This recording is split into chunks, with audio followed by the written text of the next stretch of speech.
He's Jorge Posada, Yankees catcher, former Yankees catcher, joining us in the Man Cave. The Journey Home, My Life in Pinstripes, now available wherever books are sold. 5-time All-Star, 5-time Silver Slugger Award, and winner of 4 World Series. Any rings on today, Jorge? No, sir. No, sir. When did the rings come out? I don't wear them. I have them. I think I'm going to lose them, so I just keep them somewhere. Of your former teammates, who wears their rings more often? You know what? Guys that are a little bit more retired and stuff like that. Joe Torre wears his rings. He wears them every once in a while. But I haven't seen, Derek doesn't wear his. Mariano, every once in a while, he does. Andy, I know he doesn't wear any jewelry. So, yeah, I don't think any of the guys that we hang out with wears them.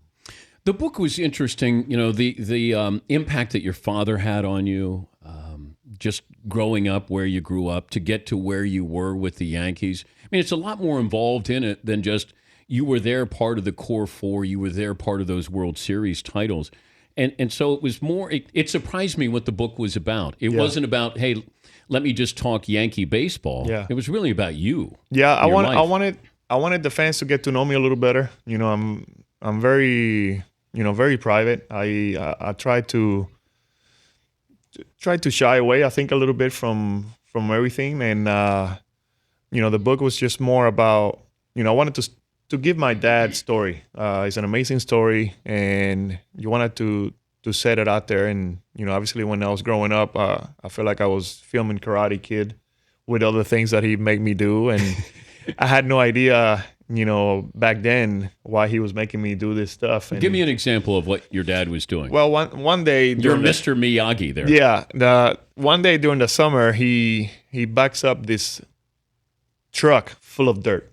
The dirt, the hill was higher than our house. This is how high this dirt is. And he tells me, he wins a small little wheelbarrow that very, very messed up. And he says, I want all this dirt in the backyard because I want to level the field back there. And I'm like, I mean, this is 400 feet, just bringing it back there. And I'm like, I'm only 12 years old. And in Puerto Rico, it rains every day during the summer. So it rained, and this thing got harder and harder. As we went along, there was dirt going down the street. We kind of lived a little bit on a hill. So there was red dirt going down the street for like almost a month until I got done with the dirt pile. And this was my dad. My mom doesn't remember this, but, this was him. But when you look at the impact that he had on you. Yeah.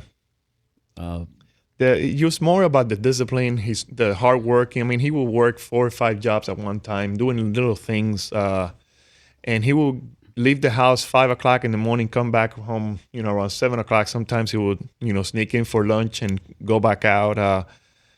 And I saw it right in front of me, the hard work, what it takes to be successful. And, it really helped me when I got older. And, I saw that it takes a lot to make it. What was his reaction when you got drafted? He didn't want me to sign.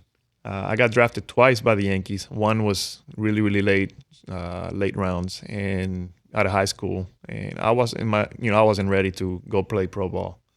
And then I got drafted again. I went to junior college. I didn't sign right away, but after my first year at junior college, they draft me, and then I waited till after my second year before the draft to sign. And my dad said, I think you should go to a 4-year school. You can get drafted again. But I was ready. I wanted to play pro ball. That's all I wanted since I was 7 years old. Did you get to pick your number when you showed up? No. Did you have one of those high numbers originally? My first number was 76 when I got to spring training. And then I went down to 62, 55, 41. And eventually Mike Stanley kind of helped me out. You remember when he gets traded back to the Yankees? He kind of gives me number 20 when on the way out. He tells the clubhouse manager, I want you to wear number 20 and keep it, behind the plate. What'd you keep from your career, memorabilia-wise, aside from your own jerseys? Yeah, I kept my jerseys. I only used one jersey the whole year, pinstripe and grays. I have gloves. I used one belt my whole career. Since 1995, I had one belt. And the clubhouse managers, towards the end of the year, we had to fix it. So there were things that you get attached and very superstitious, Wow. you get worse and worse as Did as it get bad though? it gets worse. Yeah, you don't like doing, I didn't want to step on lines. Yeah. And it got so bad that even on airports or the mall, or I'm looking down and I don't want to step on lines. That's how bad it gets. You caught David Wells' perfect game? Yes, sir. And okay, first of all, was Wells hungover that day? I didn't notice anything. Now he told me he was. But Yeah, when you go out to the mound, No, I didn't. He seemed fine. He tells the story afterwards that he was a little bit hangover, that he had a couple of drinks the night before, and the funny thing that he had probably the worst bullpen before that game ever. I mean, he tossed a ball out of old Yankee Stadium, out of the bullpen. He threw it out of the stadium. he was angry. He was hangry. Yeah, it just like of pitches that he couldn't throw. He was bouncing curveballs, all over the place, and he was just pissed off and threw the ball out. And then all of a sudden, he Was magical when he got on the mound. Unbelievable. Did you now you get the home plate? Yes, I got the home plate. The grounds crew hands you home plate, and they give him the rubber. the pitcher's mound. Yeah. What do you have from Jeter? From Jeter, I have 3001 base hit. He's got 3000, but I kept 3001. I asked him if he was fine to keep it. I'll have it at the house. Wait, how's that conversation go? So he has 3001, and then he's looking for the ball, and you say, "Can I keep it?" No, they throw it in. He gets a base hit. They throw it in, and the guys collecting, the collectibles, whatever. They collecting every ball, and I asked him. I said, "I'm gonna give this one to him, because." And I said, "Derek, I want to keep it," and he says, "Yeah, keep it." I said, "Can you sign it for me?" I said, and he goes, "Yeah." And so put 3001 there, please. So I have it at the house. He's Jorge Posada. The new book is The Journey Home, My Life in Pinstripes, now available wherever books are sold. There's a section in the book where you talk about Joe Girardi. Yes. It didn't end well between you two. No, it didn't. It didn't. And it's tough, but, me and Joe had a great relationship when we were players, and something changed when he was a coach. I don't know if it was, part of him trying to, I don't know. It just like I have a lot of questions that are not answered yet, and Have you ever tried to talk to him about it? I'll talk to him. I even asked him questions when they were, afterwards when we were in spring training and stuff like that, even phone calls. But there's no definite answer. Do you think that he just wanted to move on from you? Probably. I think he had a bigger role. He became a bench coach, and then with Joe Torre, and then he became a manager, obviously, and just it changed. Our relationship obviously changed, but it's just one of those things. Would it have been different if Torre was still the manager? Me and Torre, I can't. That's a guy that always be a special person in my heart. He especially when I was going through what my son was going through with craniosynostosis, and he was always there for me, and I will always remember that. How tough is it to go to the ballpark when your son's sick? There was times that I wasn't there. I was playing, but I wasn't there. I wanted to be there for my pitchers, and that was the main thing, and it was really, really tough to put it aside, because, you're constantly thinking, he's going to get operated on a week from today. And then, and then it gets closer and closer, and you're just not there. More important Yankee, Mariano Rivera or Derek Jeter? I don't know. I think both of them are very equal. Okay, you got one Hall of Fame vote. One Hall of Fame vote. Well, This year, Mariano, and then next year, Derek. Okay, so you would take Mariano over Derek with your vote. Well, because he retired before. So, but if they both were going in at the same time, you have to give him back. I mean, both of them are going to be Hall of Famers no matter what. So, I mean, we don't have to argue. Yeah, but Rivera's the greatest reliever ever. Yeah, but Derek's the leader, the force, the winning, the... Okay, how about this one? Game-winning run is at third. Yeah. Jeter's at the plate. Yeah. Game-winning run is at third, and Mariano's on the mound. What scenario do you like? Mariano. Can you show me the signals?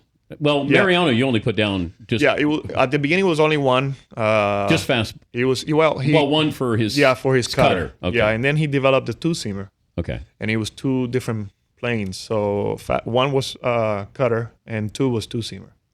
And then later on we changed it in four. It will be his four-seamer, and four. How many the cutter. years was it just one pitch? His whole life was one pitch. Just cutter. Did you even put down signals? We did. We had to because at the end he had this going. So we needed to know what was going on. But yeah, it was mainly fastballs. Who was the most fun to catch? I got a few. You're talking about David Wells was a lot of fun to catch because somewhat we synced. But for me, the Andy Pettis and El Duque, I had a lot of fun catching Roger Clemens. How tough was it when all of this steroid stuff comes out and you're playing with these guys? And do you have questions? You know what? I didn't see it then. I saw it afterwards, and I saw it. Later on, people were talking about it, but I didn't see it right in front of our eyes. People are doing this. You can tell there were some guys that were, juicing, players that you play against. But I never thought that in our clubhouse there was any, because we didn't see that, that bulk or that humans or superhumans that we were calling. Why didn't A-Rod fit in with you guys, with the core four? Or it felt like he tried too hard when he first got there.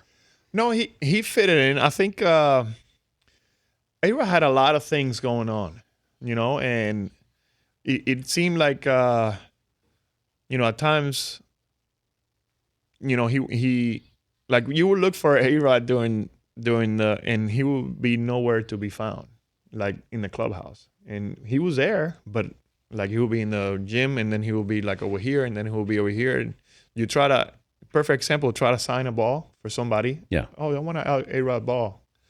And you look for him with a ball everywhere with a pen, and you look for A-Rod, and where the hell does he go? I mean, he's here. I know he's here. I saw him hitting batting practice. Where does he go? So, but then it was easy. I think it's just the pressure of, of trying to do well and stuff. But plus Jeter was there. Yeah, but 2009, I think changed everything for him. And he fell a part of a winning team. He fell part. I mean, I think he just got that pressure off a little bit. Should they have honored 660, the home run? I don't know. I think A-Rod is he looks very happy. He looks very, very different. I'm happy that he's doing well, and I think he's paid for, all the mistakes he's done, and he has moved on, and I'm happy for him. Because but doesn't it make you wonder though, Jorge, if he didn't cheat, what would he have done? Yeah, I have no idea. I don't think because people always say, well, look at now he's hitting home runs, so yeah. I don't know what it is, if it gives you false sense of security or power or whatever it might be, or there's something that's really legitimate there. But I hear both sides to this. Yeah, that's a tough question, Dan. And I know he's paid for everything, and I know he's moved on, and I'm happy for him. What do you want to do with the game? Do you want to be back in the game? You know what? I kind of like the behind the scenes of putting a team together and making that team, run and making it work. But I don't know if I could be traveling all the time, away from the house. I kind of enjoy, being at home and not traveling that much. So no managerial stuff for you. I could never say never, but right now I'm enjoying the kids. Do people recognize you more if you'd be squatting down? If we were on the street, yeah. If we were on the street and you were just squatting, well, then people go, "Oh, Jorge." I don't know. People recognize me a little bit here, obviously, but and maybe in Miami I just squat down in a shopping mall or something. See if they say so. What do people say when they see you? Thank you for the memories. That's the first thing they'll say? A lot of it, yeah. What about Red Sox fans? Hate you.